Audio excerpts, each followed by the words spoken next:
My name is Dr. Naama de la Fontaine. I'm a clinical psychologist, and I'm the head of the Trauma and Anxiety Outpatient Clinic for Children. So in our clinic, we treat children with anxiety disorders and OCD, as well as children with post-traumatic symptoms that are referred to us from various sources. Well, as a human being, I think that we're all... I'm one of many who are affected by the events of October 7th and the war. As a professional, I think that I have the opportunity and obligation, along with my team and colleagues, to provide a response to those affected more intensely and directly. And that's been what we've been doing since October 7th, from the day of. And by October 8th, we already held meetings and were trying to wrap our minds around what happened and what is still ongoing. And we devoted the next hours and days to mapping the needs of the different populations affected and the various degrees in which they were affected. So the events of October 7th are so multi-layered. And again, the war that is ongoing and the destruction is so diverse and so enormous in terms of affecting individuals, children, families, communities, and the nation, and even internationally. So there are diverse needs. And so the first step is really mapping and identifying what those are. And what we realized is that not only are there, the communities that were directly impacted and evacuated, and those need professional help, in terms of, and I'm not talking about psychological intervention, I'm talking about just professional input and guidelines in terms of how to help them in the hours and days following evacuation. And so we intervened in a hotel with evacuated population and trained our staff in providing acute response and care to children and families and communities who've been evacuated from their homes. And so our teams went out to the hotel and provided some help there. In addition, we realized that there are so many children and families impacted in terms of anxiety, just affected by the constant sirens, by drafting of their parents, family members, and by the disruption to their daily routine, to their day-to-day routine, going to school and so on. And so we also provided an intervention for those families, right? So I think that for myself and for many of my colleagues, there was in the immediate hours and days after October 7th, the feeling was that, we've never seen anything like this before. And I think it still resonates, that feeling. As we were trying to put together our response, it became evident that in many ways we have to create the protocol for these events. But I think that's more relevant to the hostages and to those affected directly. But that being said, there were certain characteristics of this event that were unprecedented in terms of, for example, the live footage from the massacre and the widespread exposure of that footage to everyone through social media, teenagers that could watch it. And so in that sense, we were dealing with something that was novel and quite overwhelming. That being said, we have experience and knowledge in treating childhood anxiety, in treating trauma in the acute phase. And so we leaned on our knowledge and our expertise and our ability to work together and provide immediate responses. And there were amazing partnerships to that end. For example, on October 8th, we came together, we came together as a team, psychologists from the child psychiatry department and from the adult psychiatric department, along with Sheba Beyond, to create an intervention, a free intervention for anyone who's interested, of 4 sessions provided remotely via telemedicine. And we had, I think, over 400 responses of people seeking support. We had about 100 families who were seeking support for their children, and we provided intervention remotely for them. It is important to take into account the different phases following exposure to traumatic experiences.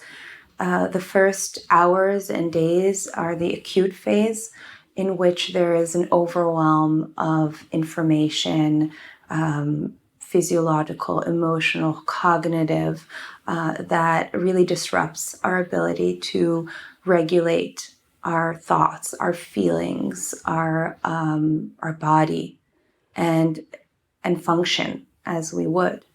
And so in that phase, the primary goal is for us to recognize those reactions and normalize them, because really our body and our mind and our psyche is doing what it is supposed to do, and trying to process information that is beyond our ability to comprehend and to adjust and regain a sense of control and a sense of safety.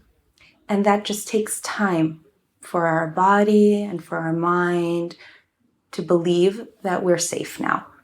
And that's the focus of the first phase. And so in terms of training and intervention, our primary goal was to provide psychoeducation, to help children, adolescents, parents, and adults to understand what is happening. Because once you understand your reactions, the startle response, the somatic experiences, then you're regaining a sense of internal control. It's no longer what's happening to me, why is this happening? It becomes, I know what's happening to me. It makes sense that this is happening to me. It's a normal reaction to an extremely abnormal situation. And let me give it some time. And for many people, psychoeducation and finding ways to regain a sense of control, using resources such as social connections, connection to family, daily routine, limited exposure to overwhelming stimuli like videos or news that will trigger that kind of overwhelm. Just trying to keep to those guidelines really helps. And after a few days, it's not that the terrible experience has gone away. It doesn't mean that they might not need support later on, but that sense of overwhelm, of physiological, neurological overwhelm, is lessened. And thinking is, and there's more access to thinking and regulating. So that was the first phase. The second phase is the peritraumatic phase. that goes up to 45 days since exposure. And in that phase, there's more of a pattern. There's the development of a pattern of reaction, so that we can already identify which children have more of a tendency to externalize their distress. We might see it in what looks like hyperactive behavior. It looks like temper tantrums, behavioral problems. And really, if you think about it, when their mind is overwhelmed with intrusive thoughts and feelings and images from the terrible thing that happened to them, then it would make all the sense of the world that they're trying to distract themselves by moving around all the time, by not sitting still, but by not going to sleep, because when I close my eyes, the terrible thing surfaces again. Right? So it looks like hyperactivity and it looks like being difficult, but really children are doing whatever they can to distract themselves or to express the distress that they're feeling in their bodies and in their thoughts. And at that stage, our goal is to really identify in what way is the distress being expressed. Is it externalized? Is it internalized? Are they having difficulty separating from their caregiver, and so on. And so at that point, again, we provide psychoeducation. We help make the connection between those reactions and the trauma. And that also is a great relief for parents, because for some parents, it can feel like, what happened to my child? This isn't my kid. My kid never had temper tantrums. My kid always slept in their own bed or showered alone. Or, my 12-year-old was so independent and suddenly he can't do anything himself. And it's sometimes hard to make that connection and to hold those together. And so it's such a relief for parents to hear, that's actually a really normal reaction to trauma. And, here are some things that we can do to help your child understand what's happening to them, to provide another outlet for them to express their needs, mainly through open communication, sure. Right? Providing some information. Many parents also try to protect their children from the terrible events that occurred and are continuing to occur. And so they try and shield them. The thing is that children gather information. They're very sensitive to what is told to them, and they're even more sensitive to silences and to gaps in knowledge and what is not told but experienced or felt. And so we end up leaving them alone with bits of information that they don't quite know how to put together. And when they try, they use the tools and skills that they have to put the information together, and it often isn't accurate. Mm-hmm. So that's why it's not only important to think about the phases of trauma, but also take into account a developmental point of view. Because, for example, for 3-year-olds, it's very normal to see the world through an egocentric point of view. But when trauma happens and that same 3-year-old reasoning is applied, then the result is guilt and shame, because the thought might be, I caused the bad thing to happen, or because I didn't listen, this terrible thing happened, or because I cried, they heard me and came into my house, right? So those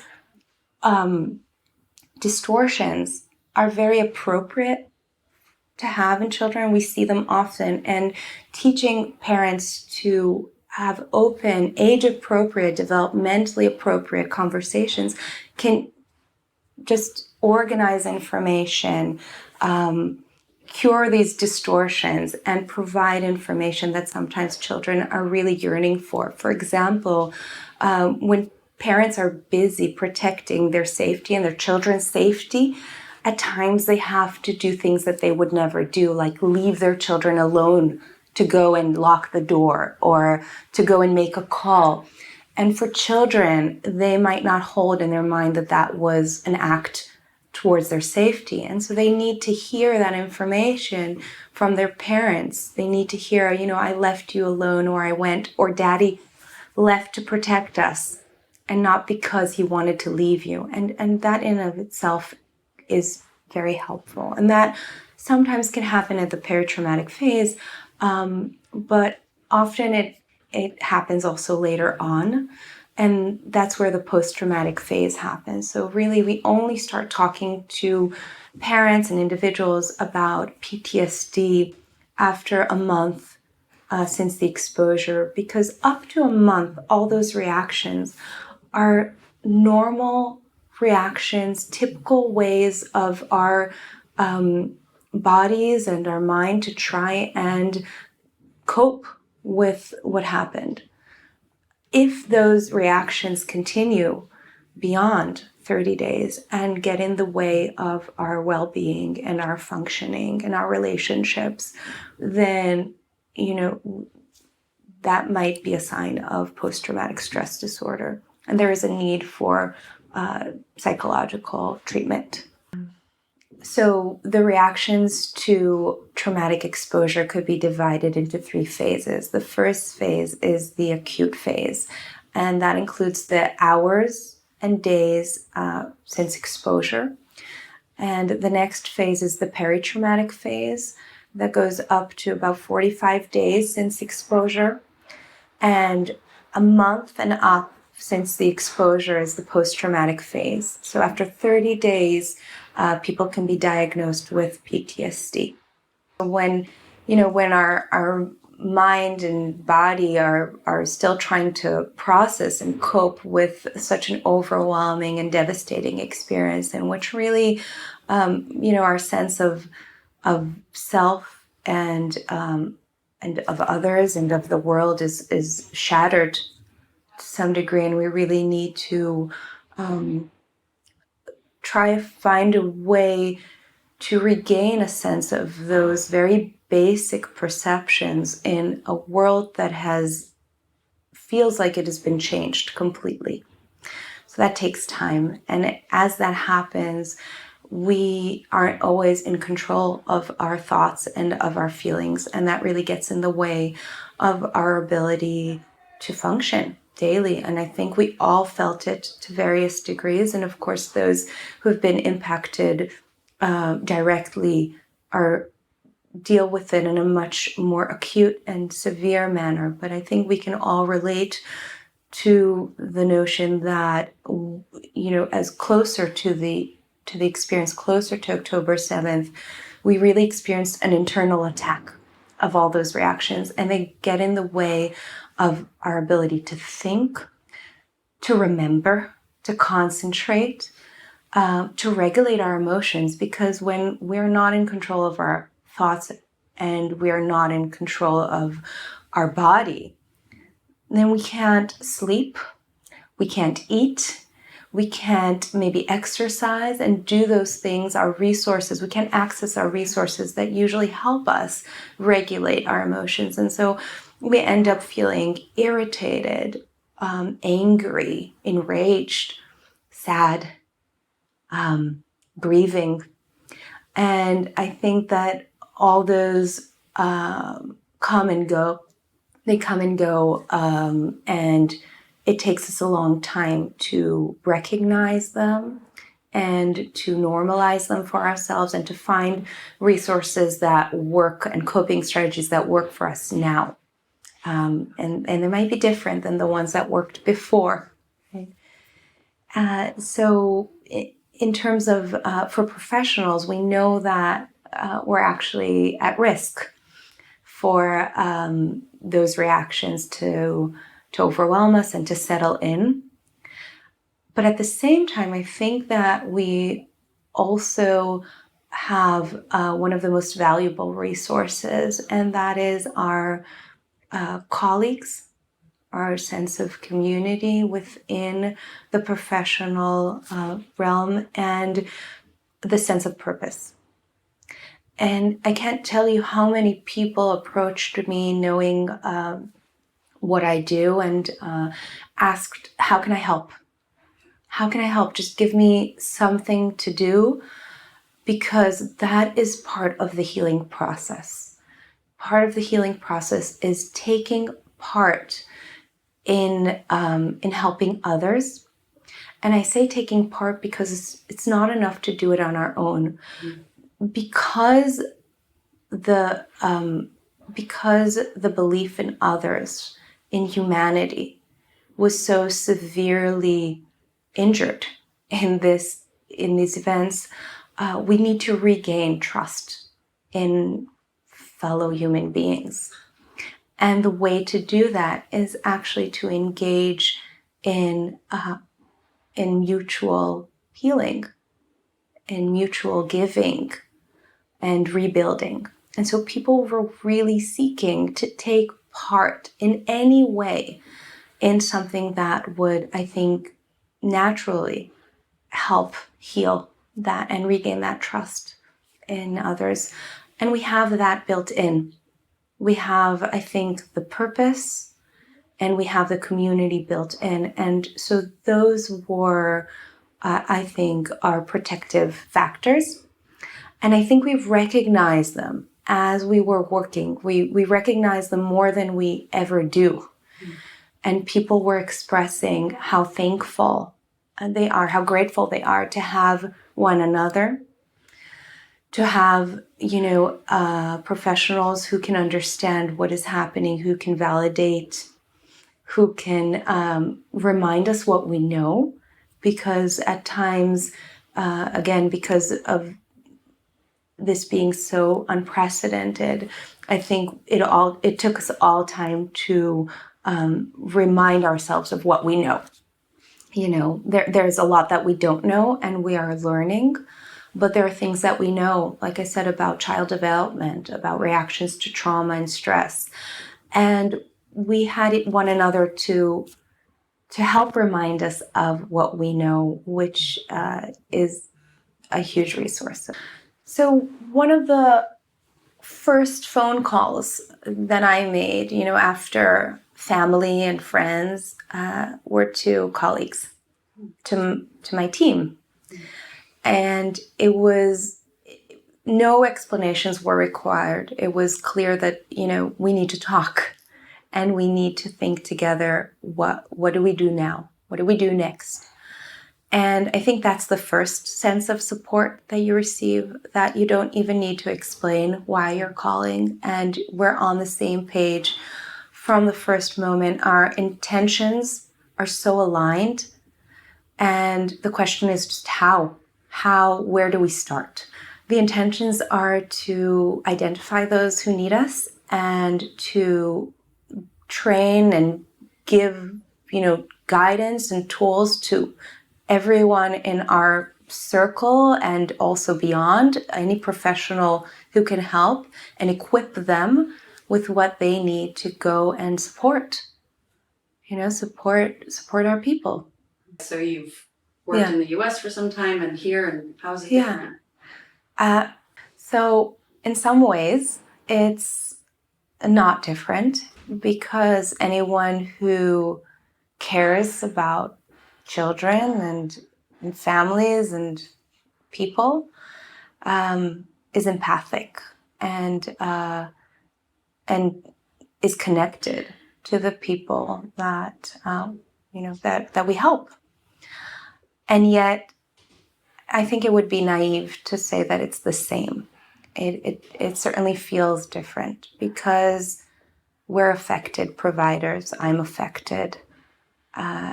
It's as close to home as can be. It's in our home. It's and I think there's also the Israeli culture, in which it feels in many ways like one big family, and those children who were there on October 7th feel like our children and our brothers and our sisters and our fathers and our mothers and grandparents. So in that sense, it feels very different. And for many of us, I think we experience it on a very personal level. And we're aware of it. And part of the important piece is, in terms of support and coping strategies, is that here at Sheba, we talk about those things. We talk about how we've been affected amongst ourselves, and sometimes in a more organized setting and sometimes in an informal setting. But talking to my colleagues here has been a huge source of support. And we talk about being both providers and affected individuals. Many of us here needed to deal with personal issues related to the war, family members who have been drafted, team members who weren't available to come to work, covering for one another, helping one another in our daily work. We still have our patients who depend on us and come regularly, as we're all coping with this. So I think it's multi-layered and complex, and we are still learning the effects on ourselves. But I will tell you that when we provided training, and when I provided training, I started differently than all my other lectures on trauma and stress. I started with a check-in for providers, to the point where we introduced measures to help our colleagues and recognize their own reactions. And often they were surprised. They were surprised to recognize in themselves, signs of secondary traumatization or burnout due to the long hours of just working around the clock, trying to help in Sheba and also beyond. So we are trying to bring that to the forefront as something that is important to validate, to name, to normalize, and to support and work through, so that we can be there, for ourselves, for our families, and also for our patients. And we really need to be there in the long run. It's not just about the acute phase. It's not just about the months or even the year since October 7th. This is really a marathon. And to get through a marathon, we need to pace ourselves, and we need to be aware of our own needs, and we need to take good care of one another. And I certainly think that we try to do that here. One of in our intervention, Hoshatat Yad with Sheba Beyond, where we provided short-term, free, acute intervention for families remotely, the main thing that I think guided us is the need of all those families and children following October 7th. But what we learned later on when we talked to the mental health professionals who took part in that intervention is that actually being part of that and helping other families, but also being reminded of what they know, going through training, sitting together in supervision, that actually was helpful in their own coping process, that it provided an anchor and a professional community of support. And that was something that was really, even though it wasn't the main focus, it should also be the main focus, and it was really important to learn. So usually the main focus is to help patients, but another primary focus really needs to be recognizing the needs of providers and professionals, mental health professionals, doctors, everyone who is in the forefront, trying to take care of others. So we really need to be aware of their needs and support them. So I think that ways to cope right now, first and foremost, are just natural, basic needs. We'll start there. We really need to know that we're safe. And often we need to remind ourselves that that we're safe now. And the way to do that is actually to connect to our normal daily lives and routines. So trying to stick to our routines, our schedules, getting up and getting dressed and going to work and exercising and finding time to spend with family as we normally would. It doesn't mean that the terrible thing didn't happen. It doesn't mean that it's not ongoing and that we're coping, and it doesn't ensure that we're safe really forever, but it definitely helps us regain control of our own reactions and to ease the overwhelm and the symptoms of distress. And part of that basic need is reconnecting or maintaining connection with others.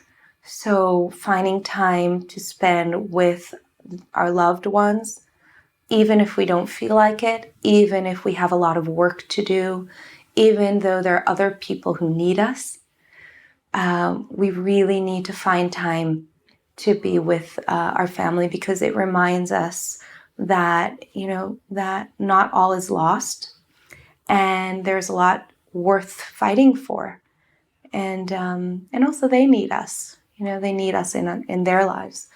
And that is a huge part of the healing process. And we see that with many of those affected directly, is that actually their connection to their family and community is in many ways more valuable, or let's say the first requirement in healing. Okay. And I think another piece is finding a way to feel part of the community. I think we lost a lot of that, and definitely the environment that preceded October 7th, and being reminded that we are part of a community, and finding a way to feel that for each person in their own way. It could be through art, exercise, and it could be through direct volunteer work, but just finding a way to feel that there is connection and that there is meaning, and that healing is possible. Beautiful. The reason that community and connection to others is so vital in healing from trauma is because trauma disrupts our connections, and it puts into question our ability to trust one another, especially when trauma is caused by other human beings. And exactly in that point of destruction is where the healing process needs to begin, is reminding ourselves that we can trust other people, that there is good in relationships, and that relationships breed growth and beautiful things. And I think that it's really amazing to see how natural that is. That's actually not a psychological or psychiatric or medical intervention. It's a basic human need we feel safer when we're together. And there's a natural inclination for that. And sometimes what we need to do as professionals is not get in the way of that, and reinforce those connections and encourage those connections. And the rest happens naturally. But sometimes, and this I want to add, but sometimes, those basic tips are not enough. And, people with amazing families and communities still need professional support. And it's not because they don't have those things. Sometimes it is, but it really is because the events were so overwhelming and disruptive that they need a professional to help them cope and develop new coping strategies and new resources that they didn't have or they didn't need before. And that's what psychotherapy is for. And a big piece of helping children is actually engaging in trauma-focused psychotherapy that includes parents. So it's really important to seek providers who have expertise in treating trauma.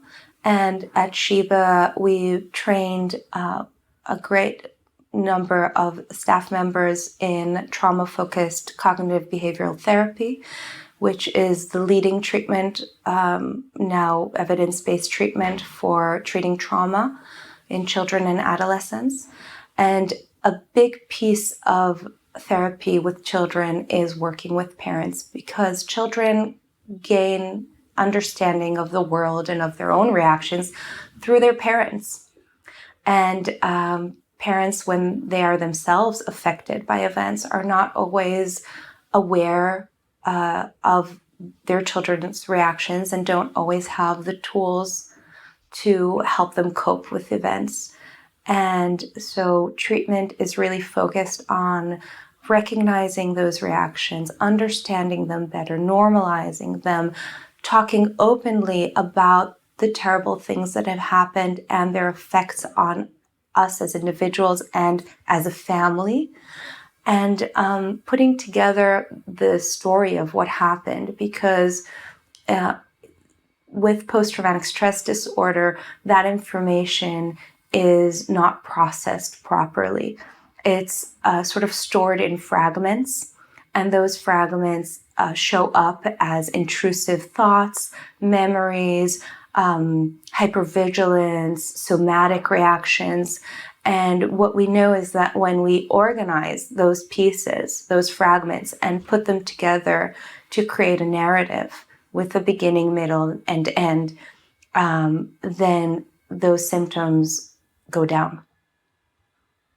And when children share their narratives with their parents, the picture is complete, because parents get to hear their children, they get to help explain certain perceptions that are distorted, and to remind their children that even though they couldn't prevent the terrible thing from happening, they can certainly prevent the pain that is caused later on, and they can certainly be there for them now.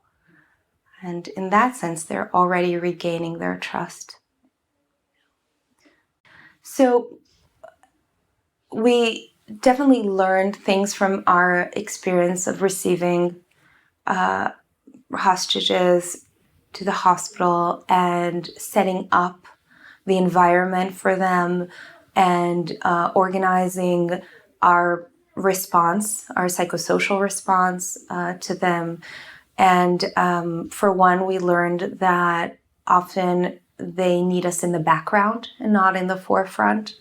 That, the first and most important intervention, which is really not an intervention, just a human experience, is the connection with their family.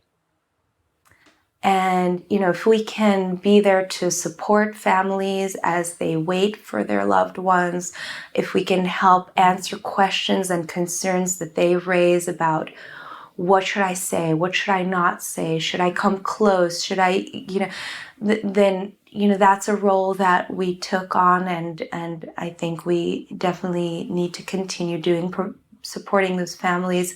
So, we worked in psychosocial teams that consisted of a psychologist and a social worker. And in addition, we had support of our medical team, psychiatrists, forensic specialists, nurses, so it was quite a team. And within our team of psychologists and social worker, we made sure to provide support to the families waiting for their loved ones to be released. And that work consisted of, first of all, getting to know the families. So we tried to gain as much information as we could about their background, about the different family structures. Also, many, from kibbutzim and very close-knit communities had, multiple family members within the same affected community. So just learning even, if one of them has another family member who's still a hostage or has been murdered in the events, or, and trying to wrap our mind around those really important details.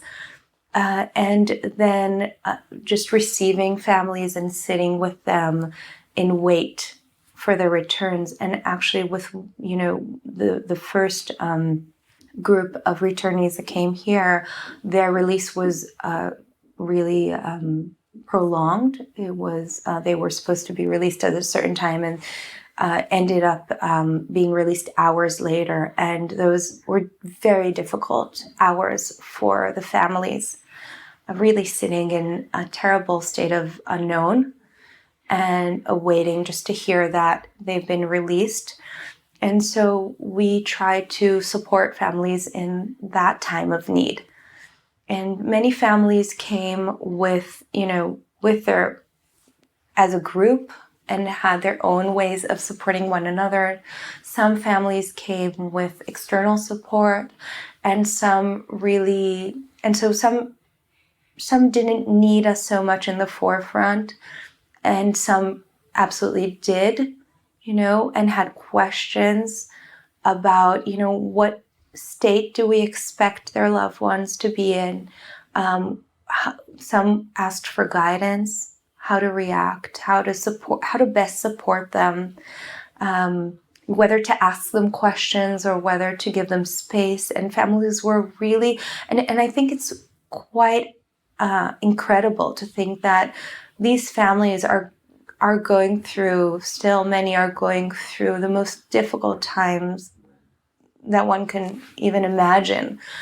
And still they were, and fighting the fight, really fighting to get the word across and to gain international support. And yet in those moments, they were able to really focus their concern on, on the needs of the returnees. And it's not always so easy to separate the fight from the, sort of state of receiving and waiting and accepting. So, and we provided, some psychoeducation about what we might expect. We also recognize that we don't know, that we really don't know exactly in what state they will come in, but we tried to provide security in recognizing that we know how to assess the state, and that we have a professional team in Sheba that will work to identify what are the needs and to address them, as best possible. And I think that was a really important stage in supporting the families and being there with them before. And also some of the most touching experiences for me personally, just sitting with those families and waiting and being present in some way, often in the background as they reunited with their loved ones. What was that like? It was like nothing I've ever experienced before. And I think that it was like the world had, this chaotic world is reorganizing itself again. I think that in our work, we are often witnesses to tremendous pain and also to incredible healing. And I think we've all been present in these moments of just, humanity at its most vulnerable and at its best and most touching. And I think that's what keeps us going in this line of work.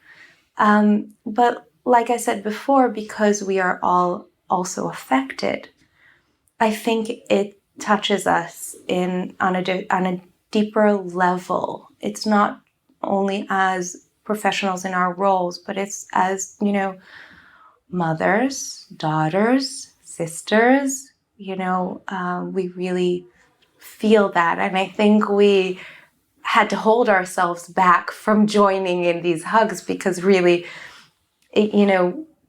this is a very personal experience, and it's really important for us to keep their privacy and allow for the families to have their, their moments. But I think we all felt it, and I'll say that the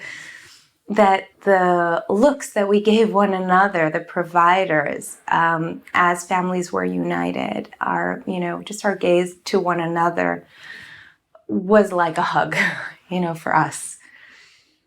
You need the hug. Yeah. You need it, right? I mean, we felt it. We felt it very strongly. It transcended beyond those families to every single person that was there. And I think to even, to our colleagues who weren't there, because they would all, I think, agree to help in any way possible. But I think it really gave strength throughout. And so I think we really learned that the family has so much to do with the healing, and that we are there in a supportive role. We are there as hostesses, to accept them into our home in Sheba, into their home back in Israel. And we are also a bridge to connect them with the next step, with services in the community. So those were important lessons learned. And we also had moments where we needed to intervene and use our expertise and our knowledge to help families through difficult times, like providing death notification, helping them, make difficult decisions about where they want to go next. And I think and providing parent guidance about, children's reactions, their own reactions, how to talk about things, how to provide death notification to children at times. So I think we learned more about those needs. That being said, I think we all know that given the conditions of captivity, the longer hostages are held in captivity with no communication, no knowledge of their circumstances, their state of mind and body. There's so much that we can learn from our first experience, and there's a lot of unknown, and so I think the main thing is flexibility, being able to assess what we see and what we receive, and using our teams to think through and support one another in a multidisciplinary way, because it is a multi-layered effect, and we need all hands on deck. We need everyone in the hospital, in among our staff, but also beyond, to help us, rebuild and heal. You were hostesses. They're mainly women, right? Right. The women were the face of the hug, of the return. Can you tell me what that was like for you as a female practitioner? Yeah. I think that as we were constructing a protocol for something that was unprecedented and we've never met before, we were leaning on knowledge and experience in the clinical realm, and also taking into account that we don't know the circumstances of captivity and the conditions in which returnees will be when they arrive. The decision to have primarily female providers, practitioners, doctors, available to the families and supporting the families while they're here in Sheba was a safety measure and built upon a recognition that we don't know what they've been through, and we want to provide the best environment for them.